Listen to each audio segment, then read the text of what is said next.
How is it being a mom and an entrepreneur at the same time? Oh, that's a hard question. I think, like speaking for myself, because I know like every mom that's an entrepreneur feels this way, but speaking for myself, it's being an entrepreneur and a mom is probably one of the hardest things I've had to do. It's a challenge. Yeah. What are some things that, for example, let's say there's some women out there that might not be moms. What are some things that maybe not challenges, because having kids is a blessing, right? Yeah. But something that, they might take for granted. Being a mom, I think we are, I mean, like for moms that are around my age, I think we're maybe it happens all 21? the time. 21.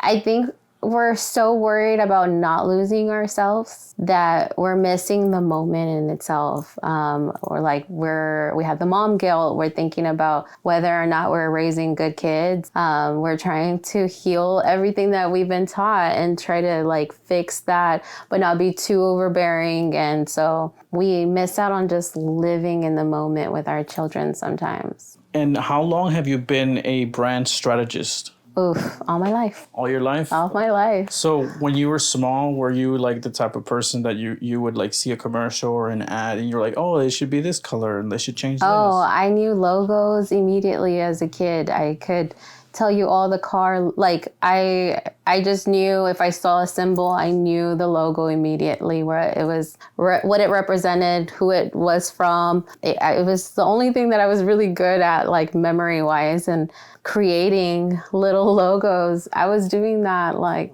before I knew what it was. So some of the things that you help people with, businesses, are obviously with logo, but what else encompasses that title of brand strategist? What, for those that might not know, what is that? What is a brand strategist? So pretty much, even for me, it's like an evolution, because to me, like what makes me different from any other brand strategist or anyone working in branding is that I am very people driven. And so I try to dissect the human part of whether it's a business or like a person who's reaching out to me. To me, I like to dig into the story first. And that is a little bit like therapy, because you gotta see the points where maybe this person isn't willing to like go. So it's like, are they like nervous to like showcase who they are? Is that what you mean? Yeah, typically I preferably like to work with women. I don't know. I found like that I've combined my purpose in life with my passion. And so I love to work with women and help them find those things that make them weird or different or unique and use them for their advantage to stand out in their industries. Branding is like it can mean so many things, but for the most part, to me, it's storytelling. Finding the parts of you that people can connect to. Mm-hmm. It's the essence of the brand and giving it a human aspect to it. Why should people do branding on social media? Branding, for me, I think people should do it. People should do it even if they don't have social media, because it's really knowing who you are. It's getting to know your history, getting to know your values, your mission, what you believe, what you want to leave as a legacy. It's all of that. And once you figure that out, you don't budge. You don't follow what your industry norms are anymore. You start to become yourself. And I feel like that's what stands out from everybody else. Well, let me take it back. Can you tell me a little bit about where you grew up and, just about like your upbringing? Are you originally from the Valley? Originally, no. I'm proudly conceived in Mexico. What part? Guanajuato. Very, very proudly a first generation American.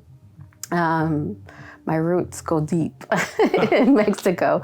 But so I am originally from North Texas, and we moved here around 8 years old, and it was culture shock. I really was used to being around people who either spoke Spanish or they didn't. And in the Valley, it was really just like a crisis of identity, I would say. Like it was It was pretty bad. Yeah. I would meet people that to me looked like they could speak Spanish that didn't speak a lick of Spanish. And so that was a little bit of the background.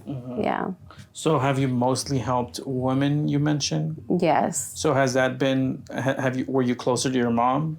Like closer how? Like, did you just like hang out with your mom more than you did with your dad, or why do you Why feel women? like you're more, I guess, called to help women in business? Obviously, other than you being a woman. There's some connection there. So for me, it started back when I was in my late teens. Growing up a pastor's kid, especially in like I don't want to say majorly machismo environment, but with our culture, there'd be a tad bit of that, right? And growing up Southern Baptist, there was a little bit more to that element of women had their place, and I didn't fit the bill, you know. I was a little bit more like, but why? I questioned everything, and thankfully my dad and my mom allowed that to an extent to ask and question things. And so for me, it started there. It really was seeing these hermanas at church come in every Sunday, every Wednesday, and just be like really like properly done, and just kind of with their little judgy eyes give you like, hola hermana, ¿cómo estás? And it was very just check, I've been to church, let's go. And since I was a pastor's kid, I got a lot of little scrutiny sometimes because it was like, la hija del pastor was at the dance and she was dancing and I don't know. And so I started to want to understand their perspectives a little bit better. Yeah. I wanted to get that. And so from there, I started a women's ministry. But it wasn't like the women's ministry that it was like the chismosas of the church, you know. Yeah. It was a place where women could come together and share their stories. And what I noticed is that everybody was going through the same things. Everybody was dealing with the same things. And so to me, that was the aha moment in my life that I knew God had called me to that. So you're like in your teens? Now I'm 27. No, when that happened. Oh yeah, that was in my teens. I was leading women, like older women at that time. I'd always been like, I don't know. So I was uniting them, bringing them and telling their stories and finding the connections with each other. And so I knew that was it. Like, I didn't know how I was going to do it, but that was going to be what I was going to do for the rest of my life. Yeah. And like I said, I've been doing branding since I was a child. It's been a part of me. And so going into adult world and finding the career that I wanted to do, it just made sense for me. It was a space where I get to sit with a business owner and they can take off the hola hermana, like the that mask of that overly, like kind of like this, I don't know, this professional mask, right? Of this is how it's supposed to be, and I love like that process. First layer. Yes. First layer of the onion. Yeah, because the story doesn't get good until you get deeper into the layers. Like, I need to know a little bit more. And I don't know, I've always had that ability. Like, my siblings would make fun of me because we would go anywhere. We would be at a gas station or something, and I'd be speaking to someone and found out, like, their wife died a year ago. Or, like, it was always, like, people just wanted to tell me their life story. My name means listener, so I took that very seriously. So then you're the one normally asking the questions then?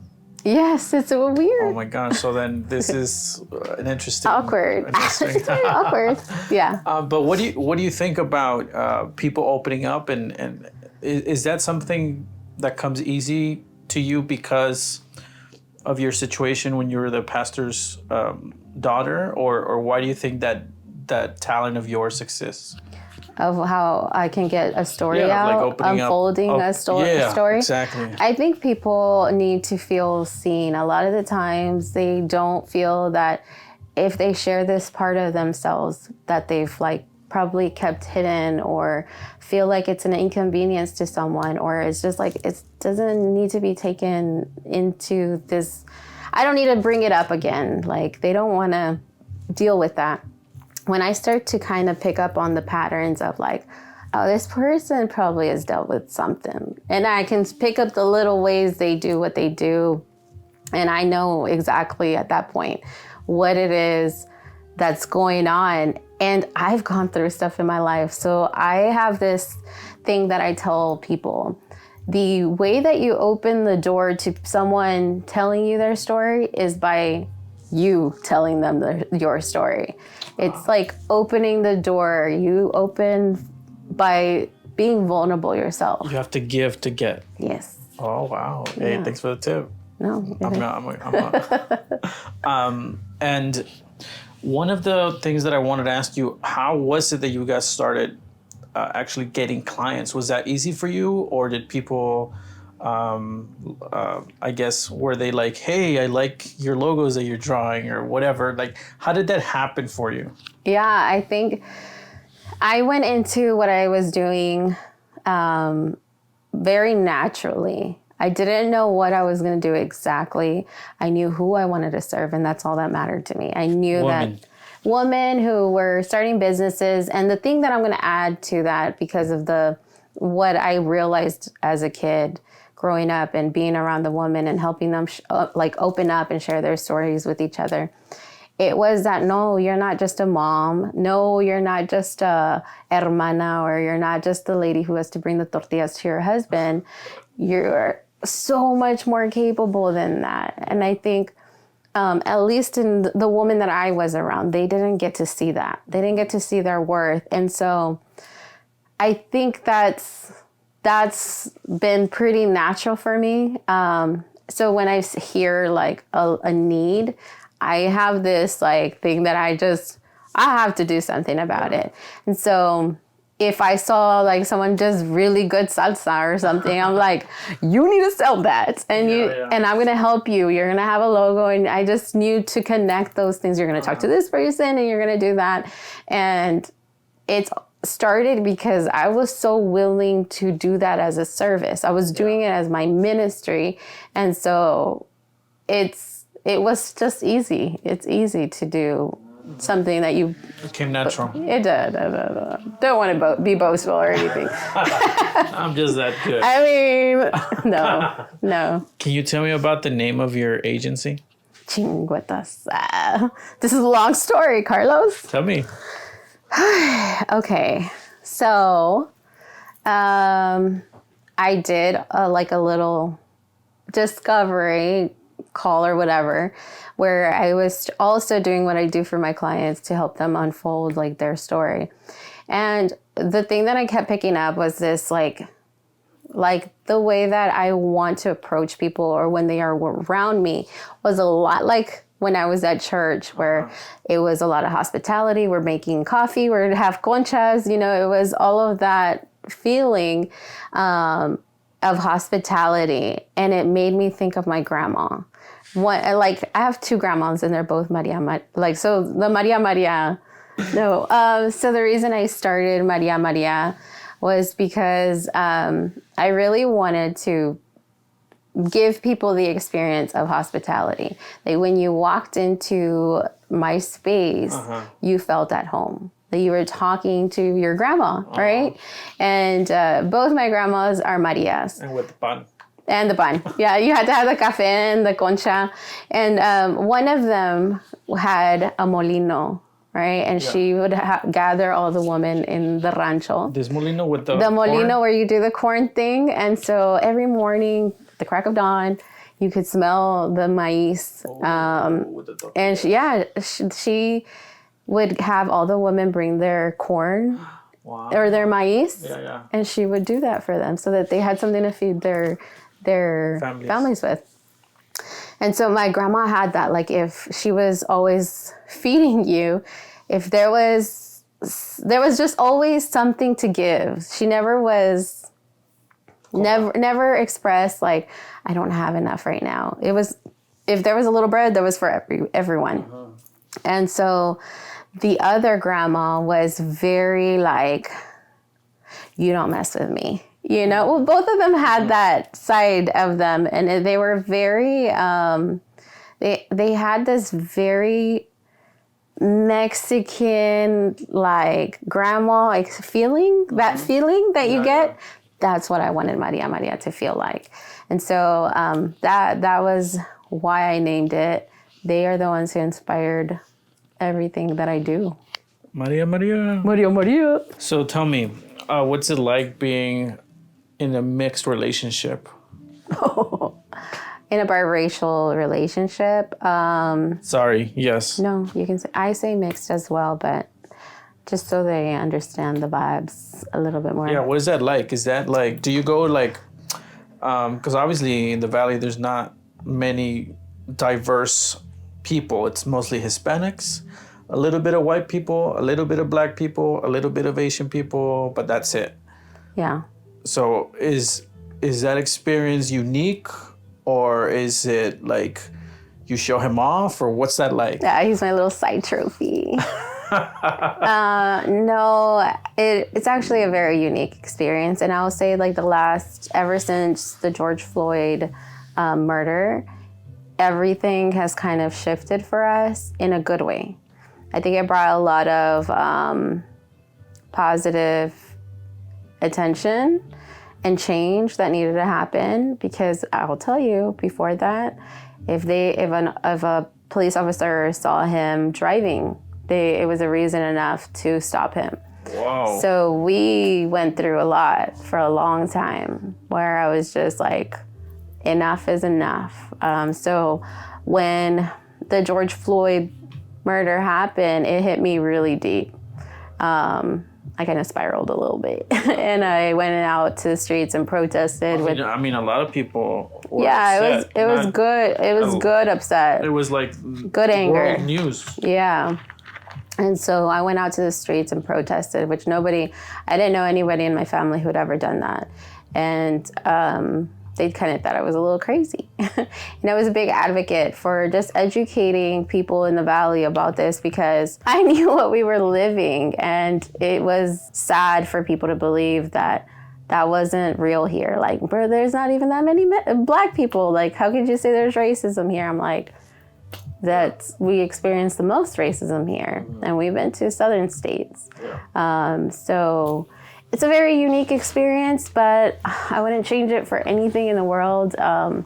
It has helped me just see, I'm a lover of understanding perspectives, and it's just another thing that I get to live and experience. I love it. Has he ever dated a Latina before he met you? I think I was the first one. Yeah, I think I was the first Latina. So now he's pure. Now apparently he's Mexican. So he'll go to Burger King. I always make fun of him because he'll go to Burger King and he'll be like, "Me puede dar un número uno con this y eso y eso?" And I'm like, "Bro, he speaks English here. Like, it's Burger King." So. Yeah, he considers himself Mexican. He loves, when he's in town, he's always at the pulga. Like, he's just a Mexican now. He's more Mexican than me. Does he ever like help you in some of your like projects that involve brand strategy or anything like that? Do you like ask feedback from him or anything like that? He's my biggest cheerleader. So like, I grew up in a space where maybe like the woman wasn't really expected to find a career and pursue more than just being a mom and being a wife. And he's really helped me see a lot of that potential and break down a lot of that conditioning that was there. Because he's like, "Girl, like, you're too good not to be out there."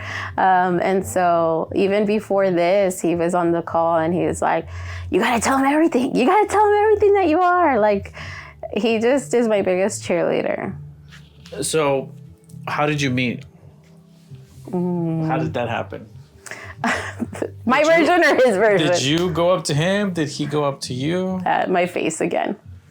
I met my husband. It's super weird, so I'm going to share it with detail. Are you okay with that? Of course. Okay. So when I was in college here, I was here at UTRGV. Like 2 years ago? Like a year ago. When I was in the university here at UTPA. Yeah. They call it the legacy program now. What? Yeah, they don't even mention the name. Really? Yeah, they're like haters. They're like back in our legacy days. Okay, well, back in the legacy days, I was here. I was a very involved student. I was like on top of the world. I was co-president of PRSSA. I was in it, and so in that, I developed a stalker. Oh my gosh. Yeah, dun, dun, dun. Your husband. It was my husband. No, yeah, there was someone who like caused some problems, and I was too terrified to stay.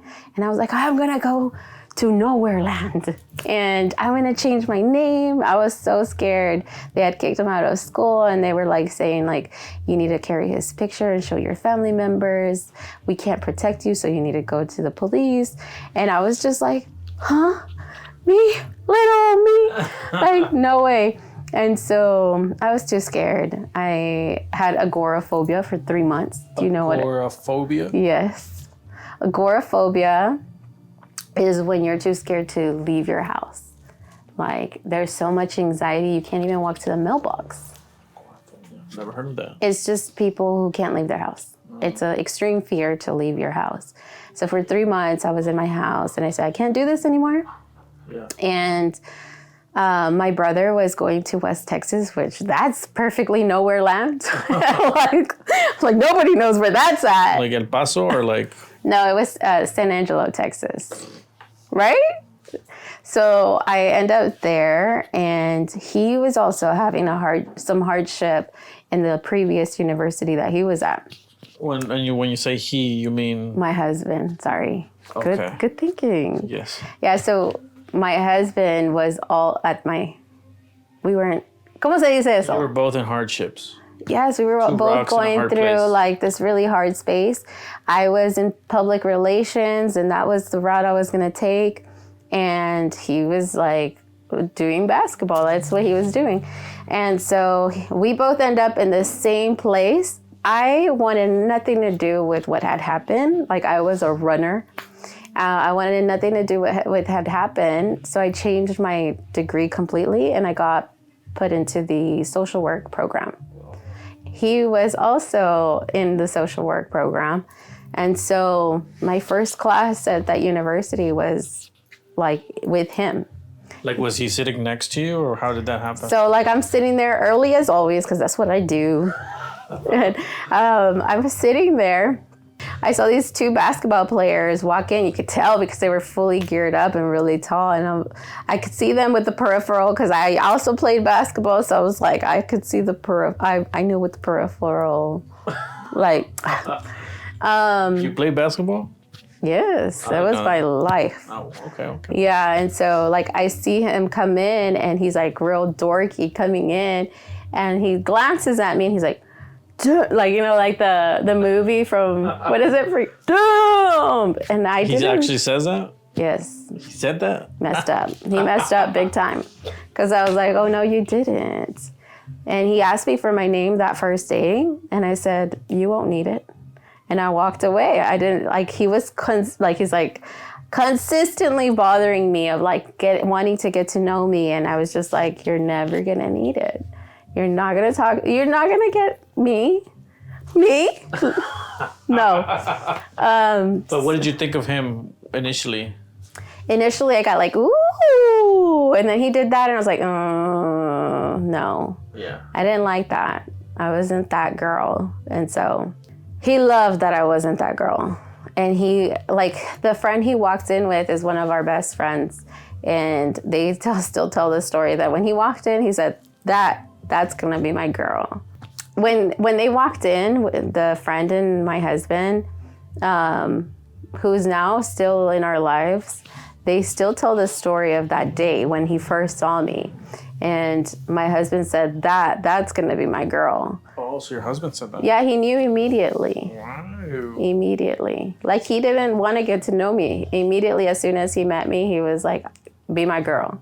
Wow. Yeah. Is he a salesman? No. No, he's a horrible salesman. No, he's not. Oh, wow. Yeah. Well, that's really cool. And then when did you finally fold and you were like, okay, you can get to know me? Well, okay, because I'm a sucker for stories. All I saw was that exterior, like that, like he was the best athlete in the school at the time. And I was the girl next door type and he was the jock, right? And I didn't like the idea that he might think that it was easy to get me. And so he would try. And finally, one of my friends was like talking to him. And I'm still in the same space, but she was asking him why he was doing social work. And he starts to express like his story. And I was like, mushy. I was like... So they were like talking next to you or what? Yes, they were like here talking. And she's like, so hey, Ridge, why are you doing social work? Why are you doing that? So your friend liked him? She knew he liked me, and I was mean. I've never been really mean to anybody. There was something there, like immediately like this chemistry, but I was taking it as like, I hate you. And I had never done that before, but it was definitely immediate chemistry. Oh, and then they were talking and... Yeah, they were talking, and she knew that I wasn't going to talk to him, and it was like that awkward. He was in our space, and she's like, let me be the nice one and start small talk with him. And so she's like, what are you studying? He's like, social work and psychology, and she asked him why, and the story he said, I was just like, okay, you can have me. Fine. Wow. Yeah. Hey, so it's a good storyteller. Yeah. Real good storyteller. So then when did you decide to, I guess, move to the Valley with him and start a family? Or were you over there in North Texas, or where was it? In the middle of nowhere? Yeah, so we were in West Texas, and I finally said, all right, I'll be your girl. But he only had 2 weeks to stay there in that city. He was leaving to Spain. Ooh. Yeah, so he got a contract to go play in Spain, and he went out there. But within those 2 weeks, we were inseparable. It was like immediate, I don't know. Whenever he gave me the kiss to say goodbye, he said, I'm going to give you this kiss, and it's going to mean something. But don't ask what it means until I get over there. And he gives me 3 kisses. And I was like, as he was giving me the kiss, it was, I love you. In 2 weeks, in my head, I was like, I love you. And so when he didn't even get there. He was already at the airport, finding a computer to call me, missing his flights, just to talk to me. And it ended up being, I love you. Oh. Yeah, so our relationship was on Zoom, or what was it, Skype? It wasn't Zoom.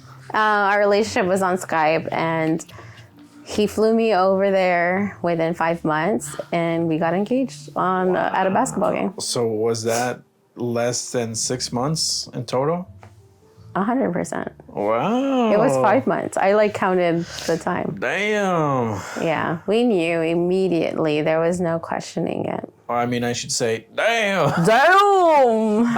Yeah, no, and it's been 11 years now, married. How did that happen before? Hold on. Hold on, backtrack. When he said damn, was it like people were like coming into the class and you were just like sitting there? Me and my face. Like remembering the moment. Yeah, it was like when you're walking into class, it's like people were already there, because the thing with him was like, I felt like this bit of arrogance coming from him. He was this athlete. He was the best athlete. And so he had teachers wrapped around his finger. And like, he was the type, and this is what just drove me crazy, that we would be in class And the class needed like 15 minutes to finish. And then all of a sudden, there goes Rich walking into the class. He would go through the middle of the aisle, and the professor's over here teaching. He'd cross the professor, go to the back in the day, we would write our names on a sheet to like say that we were there. Yeah. And he'd walk out. That was him signing in to be in the class. Wow. And I'm like, the audacity of this man. I hate it. And so I never knew that there was like agreements there with the teachers. He spent time with the teachers. He spent a lot of time with he was an athlete, so he got a lot of help on the side. Wow, that's awesome. So, and then how was Spain? It was beautiful. It was ¿cómo se dice? At that time, it was Melilla. Melilla is on the African continent, and it is surrounded by Morocco. Oh, yes. Yeah, it's like a little point. Yes. Little city. Yes. So he was there. He lived, his apartment where he lived, the condo, and like downstairs there was a cafe, and across the street was the Mediterranean. Wow, that's beautiful. Yeah, it was beautiful. Is that where he proposed? He proposed at his game, the first game I ever watched. So everybody freaks out. Even he freaks out that I never went to watch him play. Well, I mean, no. Yeah. So how does he like the valley? He loves the valley. He loves the valley a lot. He's just grown to love it. I mean, obviously, I think when you've dealt with racism all your life, some point you learn to look at the good things in certain spaces. So even though it's inevitably here sometimes, this is still like what he considers like home for him. Yeah. And is most of his family somewhere else? Yeah, he's from Virginia. Oh, wow. Yeah, they're all over there. You're his family now. I'm his family. You can't leave me.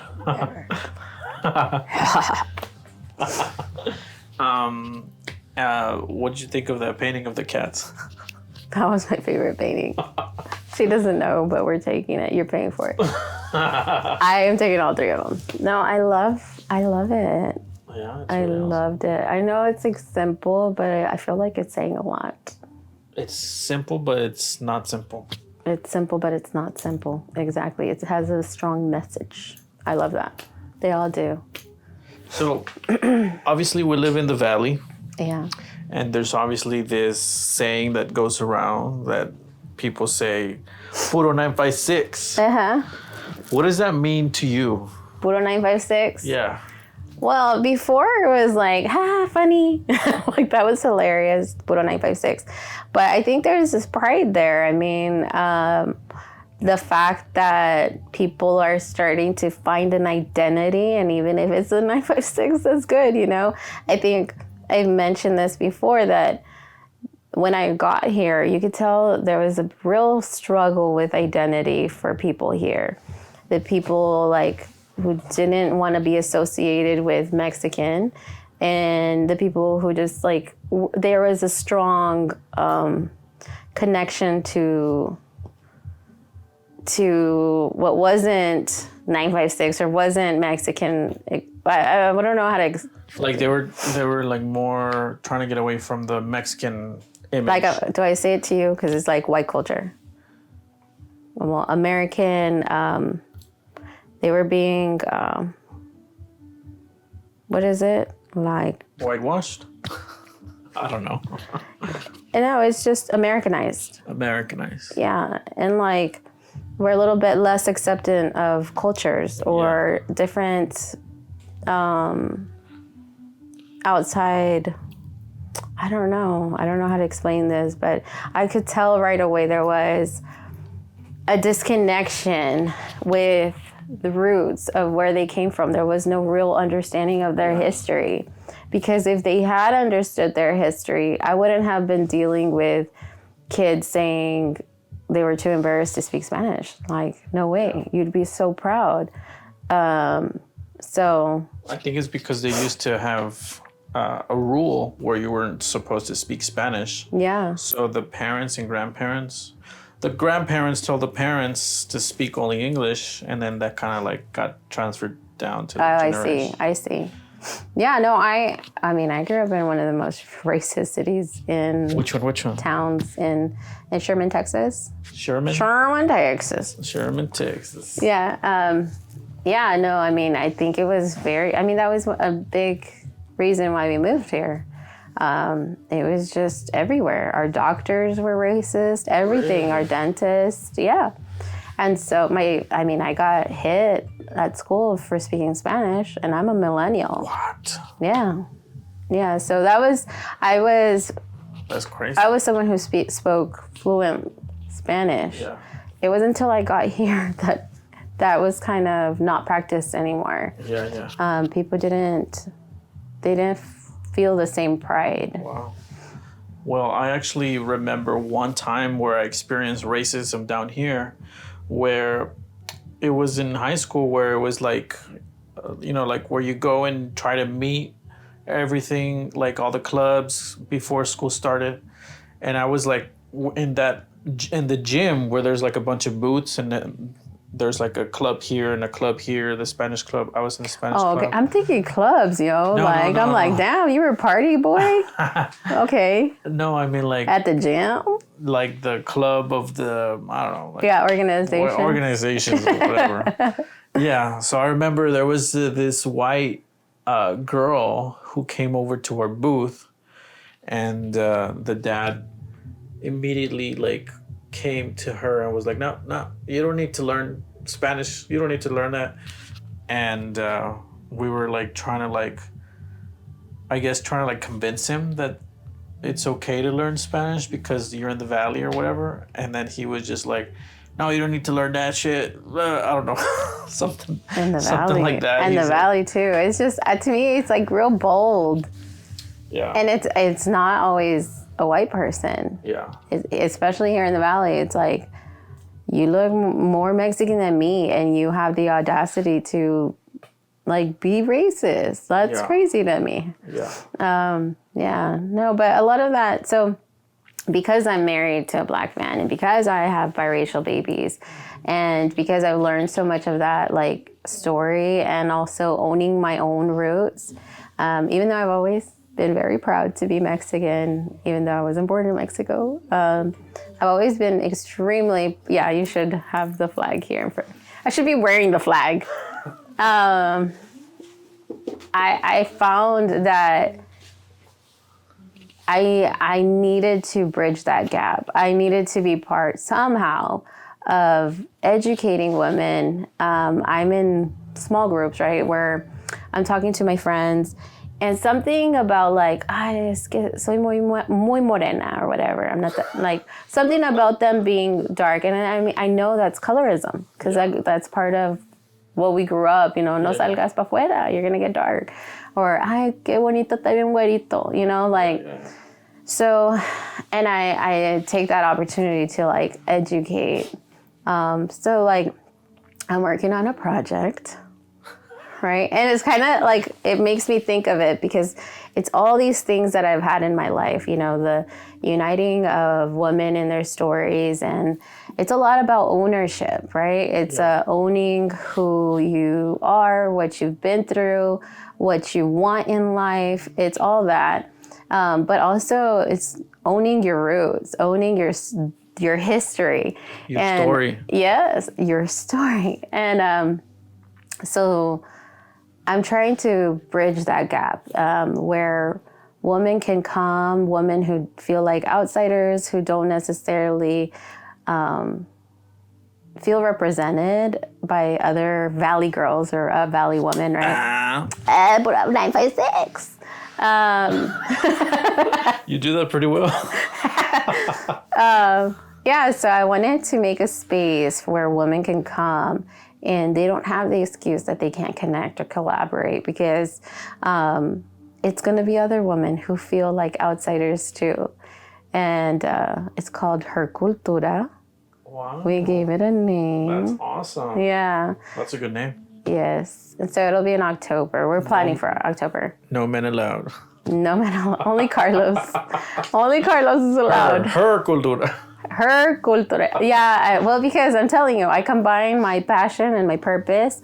And I feel like if I'm going to be involved, it's just, it is what it is. It is what it is. It is what it is. Well, I'm looking forward to it. And hopefully when this comes out, it's already been Yeah, established and people know about it. And, you know, they're looking forward for the third event or fourth event or however many there are now. Yeah, no, we'll see. October, right? It's coming out. Nice. Yeah. Is there anything that you like to say to the people that are watching you that you want to get off your chest? Anything that's on your mind? Listen to me. Wow. I've been wanting to talk to you for a second. I feel that's how a rap song starts. Yeah. Listen to this. I'm about track. to drop some beats on you. No, what do I want to share? Can you give me a... Oh, yeah. What's your Cash App? The what? What's your Cash App? I got you. Samanta Mckeither, $signs. No, what would I want to leave? I feel like I'm missing something, but because of the branding part, I feel like I struggle a lot saying what it is for me because it's not what everybody believes it is. You know, I'm kind of restructuring this thought of what branding is. When someone sits down with me and gets to get a branding session with me, they leave sometimes crying, you know, or not, they don't leave crying, but they experience this like, aha, like, yeah, like, I've been beat down. No, it's just like some of the reasons they choose the direction they choose, or the businesses they choose to do, it's all connected somehow to something in their childhood or something that they've experienced growing up. And so those little things do come up. They do end up coming up, and I can find like this connection to that part of their story that it has to be said. You have to share this part because that is the part that just ignites and like connects people. And so I don't know, I can't explain in perfect words what branding is, because to me it's this full experience. It's a feeling. It's a feeling. It is. I know, I don't know who it was who said branding is what people say when you're not in the room. Yeah. What people are saying when you're not in the room. And it really is this knowing, like I said, knowing really who you are, what you want in life, what legacy you want to leave. And you just do things with a little bit more purpose. Love it. Yeah. I love that. If people want to get a hold of you for a branding session, is there, obviously, apart from being a woman, is there other requirements? You have to have money. I'm like, I take Cash App. I take Cash App. Put on TV. The requirements? Yeah, like, no. Because I do know that you feel very strong about helping women who are barely starting their business, or they feel like they need to level up. Yeah.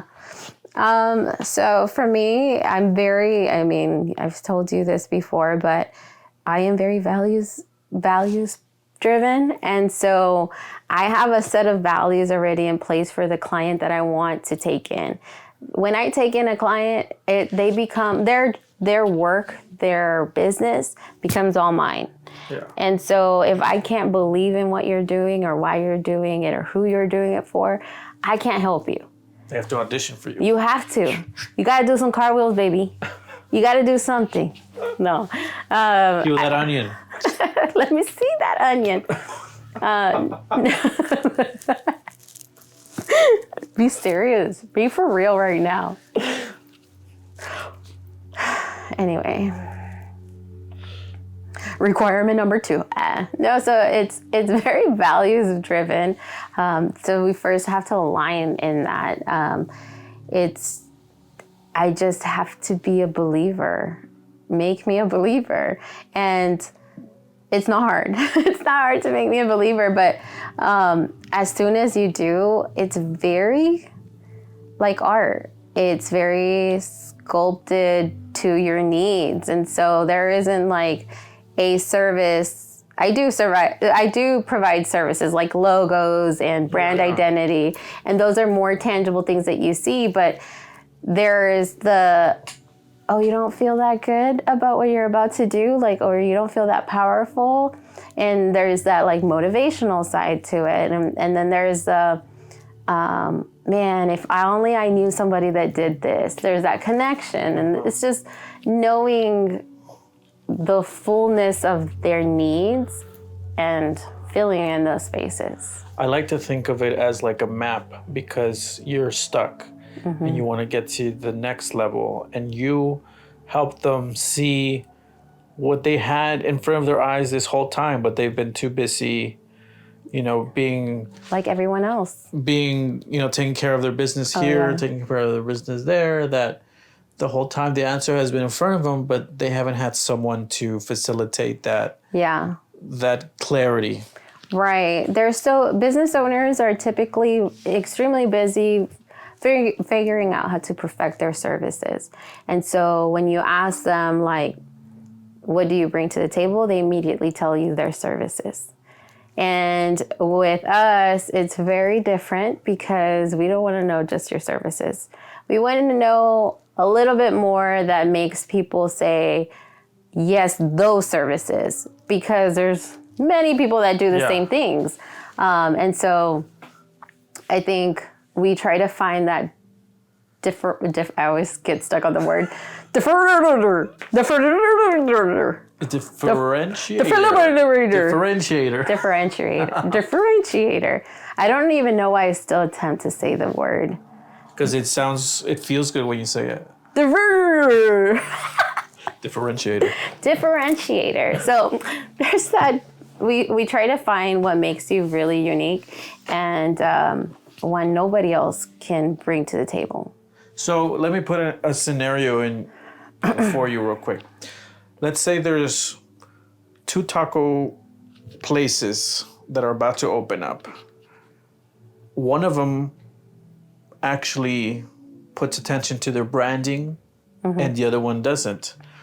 Can you tell me why branding is so important for them, and what would be the thing that the other one is lacking? Okay, so I like that you put it this way, because now we're thinking that branding is just colors and logos, because that is true. Like, most likely people will be gravitating towards something that is beautiful, right?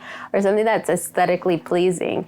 But that doesn't mean you're going to make all those sales. The different thing that makes, like, you could have the logo and the beautiful colors and all of that, and I can provide you with all of that, and it'll be strategically created for you. But there has to be more. Your employees have to be a part of your brand. The food, the way that it's presented, has to be part of the brand. The way that you're calling on to people. Because you can be a taco stand and waiting on the inside, like, man, I created beautiful stuff. Nobody's coming. Well, because the other side, they're like, hey, come on in, like, get in here. Like, they're shaking people's hands, and they're like, I'm going to bring you a taco so you can try it. And so there has to be this connection of beautiful aesthetics with this beautiful personality. Love that. Yeah. Love that. Is there any question that I left out that you feel is important? I don't know. Any shout outs? Shout out to my mom from the 956. Shout out to the people who don't believe it. Shout out to the people who didn't believe in me. I made it to Cuadro's Corner.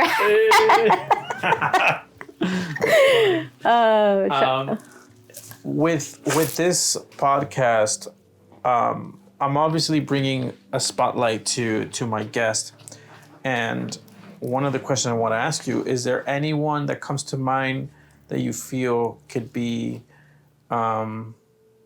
benefited from hearing the story, their story? Oh, good question, Carlos. I think... Do you nominate anyone? From hearing their story, I thought it was about me. Dang it. No, just kidding. Nominating someone who has a good story. Yeah, because you're all about stories. Bruh. I go to the convenience store and I can find a good story.